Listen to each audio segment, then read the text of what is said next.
กรณีของทุนจีนสีเทาในประเทศไทยที่ตอนนี้มีการเชื่อมโยงไปยังบุคคลหลายคนเลยก่อนหน้านี้ก็มีการออกมาแฉนายตู้ห่าวล่าสุดมาถึงบุคคลที่เป็นคนโดนกล่าวหาอีกคนหนึ่งแล้ว นั่นก็คือนายหยูซินฉีนะคะที่คุณชูวิทย์ออกมาบอกว่ามันอยู่เบื้องหลังกลุ่มขบวนการทุนจีนสีเทาที่เข้ามาทำธุรกิจผิดกฎหมายในประเทศไทยแล้วเมื่อวานนี้เนี่ยคุณชูวิทย์ช่วงเช้าโพสต์ Facebook ชี้ช่องเลยนะบอกว่าทำไมตำรวจยังไม่ตามไปรวบตัวในหยูคนนี้อีกแล้วก็บอกพิกัดด้วยนะบอกว่าอาศัยอยู่ในหมู่บ้านแห่งหนึ่งบนถนนจตุโชติย่านวัชรพลนะคะจนกระทั่งในช่วงบ่ายเมื่อวานนี้ตำรวจตามไปบุกจับกุมในหยูซินฉีได้พร้อมกับแจ้งข้อหาฉ้อโกงแล้วก็ตั้งมูลนิธิเถื่อนด้วยนะคะเห็นบอกว่ามีการเพิกถอนวีซ่าแล้วก็เตรียมจะขึ้นแบ็คลิสต์ก่อนผลักดันให้ออกจากประเทศไทยด้วยล่าสุดคุณชูวิทย์กมลวิสิทธิ์แฉต่อเนื่องคุณผู้ชมคะล่าสุดเนี่ยนะคะมีการโพสต์ข้อความผ่านทาง Facebook บอกว่าเปิดแผลหยูซินฉีเจ้าตัวโกหกเหมือนสุนัขจนตรอกกรณีที่ออกมาบอกว่าชูวิทย์ใส่ร้ายป้ายสีโดยระบุข้อความแบบนี้คุณผู้ชมคะบอกว่าหยูซินฉีอ้างใน Facebook ของเขาเป็นภาษาจีนว่าเป็นคนสัญชาติจีนชาวซานซีที่อาศัยอยู่ในประเทศไทยมานานกว่า30ปีเป็นผู้นำชาวจีนพ้นทะเลผู้รักชาติที่มีชื่อเสียงสมาพันธ์ซานซีแห่งประเทศไทยเป็นสมาพันธ์ตามกฎหมาย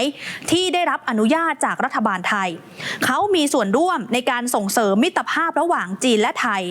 ทำกิจกรรมบริจาคสิ่งของให้แก่ประชาชนชาวจีนและไทยเพื่อร่วมกันเอาชนะในช่วงที่มีการแพร่ระบาดของโควิด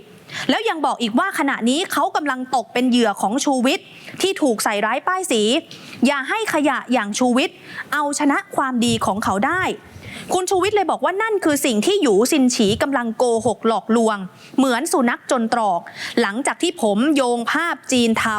สร้างภาพใกล้ชิดบุคคลสำคัญต่างๆของไทยเพื่อเอาไปใช้หากินและในที่สุดหยูซินฉีก็ถูกจับโดยทีมบิ๊กโจ๊กจากบ้านที่ผมไปชี้เป้าเอาไว้คุณชูวิทย์ยังบอกด้วยว่าข้อมูลทั้งหมดที่ตนเองได้มาเนี่ยนะมาจากเลขาส่วนตัวของผู้ใหญ่ท่านหนึ่งผู้ไม่ประสงค์จะออกนามที่ได้กรุณาเจาะจงส่งมาให้ผมในขณะที่กำลังทำสงครามจีนเทารบพันตูอย่างเข้มข้นล่าสุดหยูซินฉีก็ถูกเพิกถอนวีซ่าแล้วเอาตัวไปกักขังไว้ที่ตม.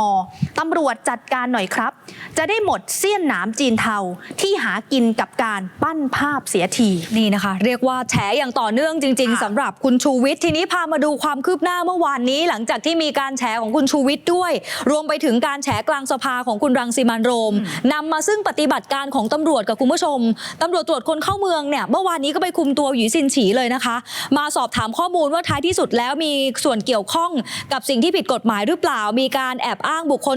สำคัญระดับประเทศแสวงหาผลประโยชน์ไหม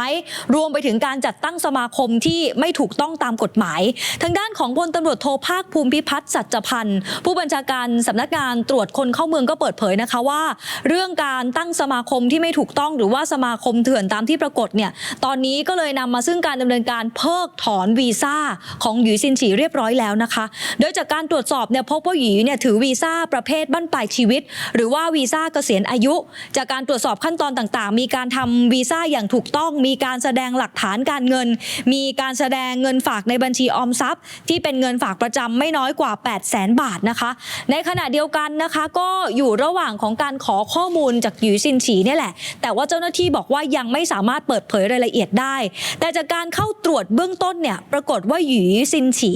เข้ามาเปิดสมาคมในไทยแล้วก็มีป้ายภาษาจีนแปลตามชื่อสมาคมตามที่เป็นข่าวตั้งอยู่ในสมาคมคนละจุดกับบ้านพักที่ตำรวจไปพบตัวซึ่งระหว่างการควบคุมตัวหยูซินฉีเนี่ยนะคะเจ้าตัวก็ให้ความร่วมมือเมื่อวานนี้ก็ไม่ได้มีท่าทีตื่นตระหนกตกใจอะไร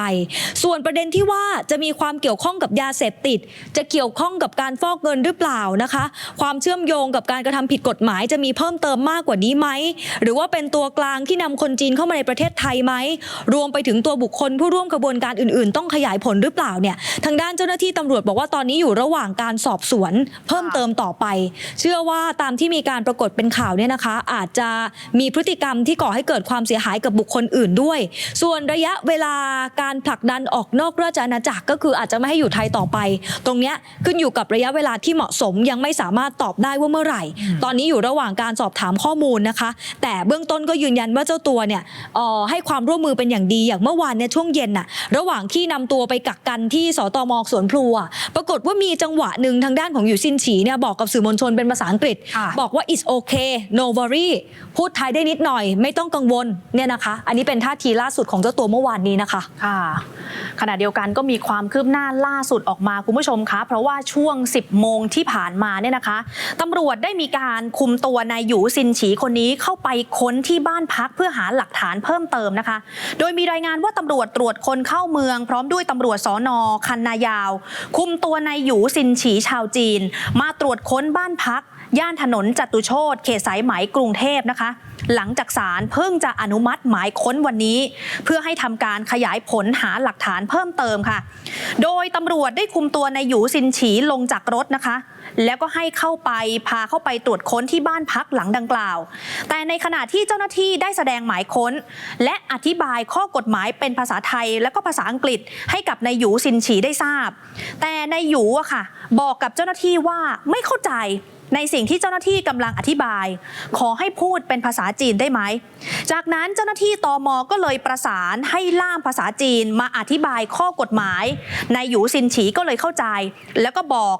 ว่ายินดีต้อนรับครับตำรวจเชิญเข้าไปตรวจค้นได้เลยหลังจากนั้นบรรยากาศการเข้าตรวจค้นนายหยูซินฉีไม่ได้มีสีหน้ากังวลอะไรแล้วก็ให้ความร่วมมือกับเจ้าหน้าที่เป็นอย่างดีล่าสุดมีรายงานว่าขณะนี้เจ้าหน้าที่อยู่ระหว่างทำการตรวจค้นหาหลักฐานเพิ่มเติมอยู่ในบ้านพักของนายหยูแล้วก็ยังไม่มีรายงานว่าพบหลักฐานเชื่อมโยงความผิดส่วนอื่นๆหรือไม่เนื่องจากขณะนี้การตรวจค้นยังไม่เสร็จสิ้นนะคะผู้สื่อข่าวยังได้ไปสอบถามข้อมูลจากเพื่อนบ้านที่อยู่บ้านใกล้ๆกับนายหยูซินฉีเนี่ยนะก็เล่าให้ฟังบอกว่านายหยูซินฉีเนี่ยมาซื้อบ้านหลังนี้ในราคาประมาณ3 ล้านบาทโดยเช่าซื้อในนามของบริษัทแห่งหนึ่งแล้วก็มีข้อมูลว่าก่อนหน้านี้นายหยูซินฉีอาศัยอยู่กับผู้หญิงไทยอีก2 คนนะคะซึ่งขณะที่ตำรวจเข้าไปตรวจค้นภายในบ้านเนี่ยไม่พบหญิงไทยตามที่มีการแจ้งข้อมูลมาด้วย